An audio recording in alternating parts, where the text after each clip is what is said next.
Hello friends and greetings for the day. Welcome back to another tutorial on ISTQB Foundation Level certification. We are in chapter 4 talking about test analysis and design and continuing ahead with our same segment, that is 4.2 black box test techniques. And as a part of today's tutorial, we'll be talking about the next technique, that is boundary value analysis.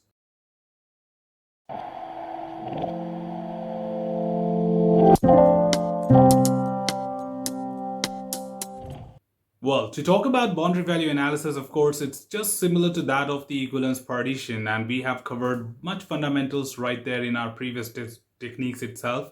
That is, it is more driven by the ranges, and we take one test from each range, but slightly different when it comes to boundary value analysis. The scenarios are, of course, requirement driven, so it is more important that your project must have detailed information about how the classifications are done, how the partitions are created, how to group the elements, and so on. Given that this information is provided to you and asked to apply boundary value analysis, we do test strictly on the boundaries. Taking one quick simple example, that why should I test something on the boundaries? Because when you talk about defining a range is always defined by given expression. For example, if I have to limit a value between 18 to 30, then I write the expression as 18 less than or equal to x less than or equal to 30. And that's how I write the expressions for a field validation. Now, given that this data validation invites you to write a number followed by an operator, and that repeats twice. So generally, the developers can go wrong in writing a number wrong, or can be going wrong with writing the operator as wrong. And that's where we believed or created this technique called as boundary value analysis, that hey, mostly when it comes to numbers, the values go wrong on the boundaries. So if I test one inside and one outside on the extreme boundaries, it would just do my job. So in simple words, if I have to test a boundary validation of 18 to 30 as my valid set of data, then I will test 17, 18, 30, 31. If these four values are giving me appropriate results, then I don't have to test any other value. 17 should be rejected, 18 should be accepted, 30 should be accepted, and 31 should be rejected. If these four values are giving me the right results, then I don't have to test any other number to get to the confidence that this field will accept only valid inputs. In the same context, we will give you some more outline and detailed understanding of what this examination is expecting you to answer during the examination. And we will look at some of the sample questions from there as well. But before that, a quick context about what is boundary value analysis. So, boundary value analysis is basically a technique which tests extremely on the boundaries, as we understand the defect can lie near the boundaries as well. Okay, the values in valid range are called as valid boundary values, whereas the values from invalid range are called as invalid boundary values. If you look at the example, any of the examples below, it certainly shows you that there are dots representing inside and outside the ranges. So of course, there might be valid or invalid ranges appropriately defined by the requirement. So based on that, you can pick up that what is my valid value and what is my invalid value. And at the same time, you can also declare them as valid boundary value or invalid boundary values. Also to add here, of course, boundary values are of two types. We do talk about 2-point analysis and 3-point analysis. Whereas the two examples which you see at the bottom are related to 2-point and 3-point itself. The 2-point certainly talks about taking two values on each boundary, which is the vertical partition, and 3-point analysis asks you to take three values on each boundary. However, the 3-point value may not make sense initially, but if you deep dive, a boundary has three positions, okay, like inside, outside, and on the boundary. But technically speaking, the organization said when I say 18 to 30, 18 and 30 are on the boundary, so it's okay to take one more value inside to be more sure and be double confident that things are absolutely working fine. But that was not just one reason. Of course, the companies with critical set of data, they try to check with three values to have a better coverage on such scenarios. So it's not that 2-point analysis or 3-point analysis can be compared and decided that which one is the best. It's just that if you're dealing with more critical scenarios, more critical requirements, take 3-point analysis into consideration. And if you're dealing with non-critical scenarios, to reduce your effort, you can just be limited to 2 test cases per boundary. So in the case of 2-point analysis, my values will be LB, LB minus 1, RB, RB plus 1. And these are your shortcuts, which you probably will not get on internet. And this will save a lot of your time quickly to come to the answer, right? So you don't really have to draw the table, but just recommended that you can always draw the table to be more sure. But even if you want, you can quickly just use these formulas to get to the right boundary values. So LB, LB minus 1, RB, RB plus 1 are the 4 values what you will get from the 2-point analysis. Whereas when it comes to 3-point analysis, we take LB, LB minus 1, LB plus 1, RB, RB minus 1, RB plus 1. And in case of 2-point analysis, we will have 4 values, 2 valid, 2 invalid. The valid ones will be LB and RB. The invalid values will be LB minus 1 and RB plus 1. Similarly, when it comes to 3-point analysis, the LB, LB plus 1, RB, RB minus 1, which is inside, will be my valid values, and LB minus 1 and RB plus 1 will be my invalid values, and you'll have six values to pick from this particular technique. So the technique type, that is BVA type, will be specified in the examination question, that which one you have to pick, 2-point analysis or 3-point analysis. Now let's quickly look at some of the sample questions from here so that you can get some insights that what could be expected during the examination.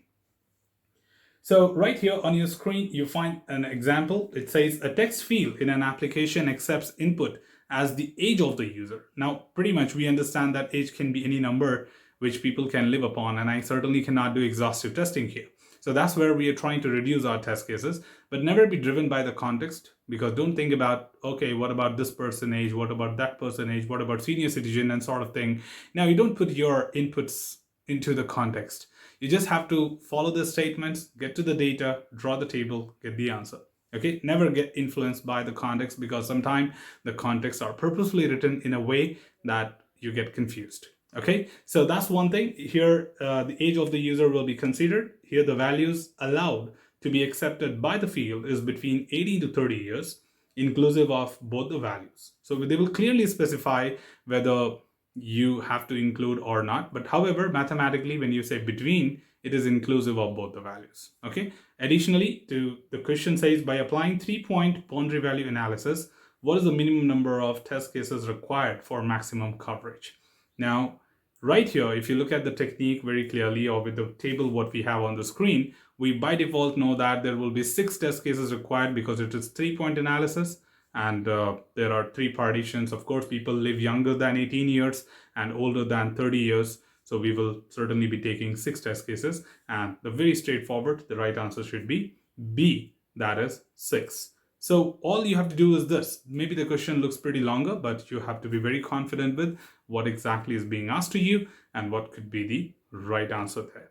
Let's look at the next question here, which makes more sense with different example. Now here we are taking 2-point analysis. And the question is read as minimum quantity to place the order is 5. Now that's a little tricky question, because we didn't want it to keep you always very straightforward. So taking a little weird question so that you can even learn about it. So here they say that this could be a shopping cart, and they're saying minimum quantity to place the order is 5. That means anything less than 5, you cannot place the order. Now to get additional 10% off, you should buy 100 or more quantity. That means 100 or greater than that. Both are included, okay? 100 you should buy in order to get 10% off. So that's where they just created a partition in one single line. And what are the partitions? You can have a look yourself, okay? But before that, based on boundary value analysis, which of the given option consists of valid collection of boundary values using 2-point analysis? So they clearly specified that you have to use which technique, and at the same time, which type of boundary value analysis, 2-point or 3-point. So now another important thing to remember, just like equivalence partition, that they said valid collection of boundary values. Many people pick only valid data and they say this is invalid question because there are no right answers. But I told you again in equivalence partition also, valid collection means all the 4 values what you should have, or all the 6 values for the 3-point. Okay. But when you say valid boundary values, then it is only the one which are inside. Okay. So valid collection means all the values, collection of valid and invalid, and collection, right? And valid boundary value, that means only the valid ones. And same way, if I say invalid boundary value, then it is only the invalid ones. So in this case, of course, my partitions will be 4 or less than that, right? Because no order can be placed. Then the second range where I can place the order without discount is 5 to 99, because the discount is applicable only from 100 or above. And then third partition, order without 10% discount. So again, it's not like every time you get invalids on both the sides, ranges. You can even get valid on all the other side, right side also. But all we have to do is create a partition. So now my boundary values are right written on the top of the table itself. That is 4, 5, 99, and 100. So even if you draw the table, you will be sure about the right answer. Even if you apply the formulas, you will get to the answer. So in this context, if you pick up the options and look at the options, sometimes they will be very crazy to take you on a merry-go-round to get confused, but just be confident that where you are supposed to be. So the right answer here will be 4, 5, 99, and 100. That is option C. Okay, so let's quickly look at one more example where we'll be blending both, that is EP and BVA, and that will give you a final touch on what can be best expected in the examination. So the next question, what we have for you is question number 3, and let's look at this one. It says, a text field in an application accepts input as age of the user. Here, the values allowed to be accepted by the field is 18 to 30. So it's exactly the same question what you had in the first one.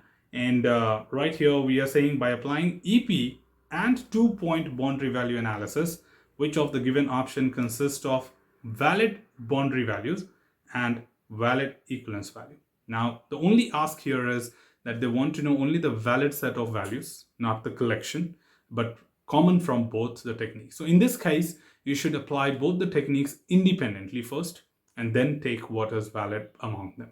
Okay, so in this, if you look at the table, I've clearly applied, first of all, I created the partitions. You have 17 and below, then 18 to 30 is valid, and on the right, 31 and greater is invalid. Now, first I applied 2-point boundary value analysis. So I got 17, 18, 30, 31 as my boundary values. And then I applied EP, which is like taking one from anywhere in the range, anywhere. So except the boundary values, you should take any other value.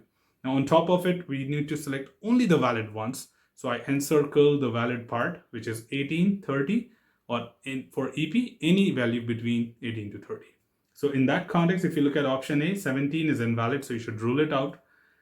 B, 18, 30, and 25 looks really good. C, 18, 30, 31. 31 is invalid.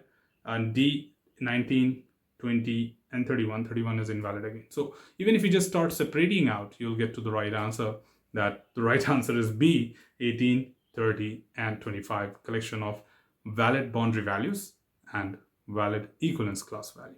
Okay, so put together, that was all what I had for you for the boundary value analysis. I hope you got a very good understanding of that, and make sure that you have really patience while reading the question. Okay, these are numeric questions. So that's all from this particular tutorial, team. Should you have anything else, feel free to comment below. I'm always there to address your queries and answer them well. Till then, keep learning, keep exploring, keep understanding the context. Thanks for watching the video, team, and happy learning.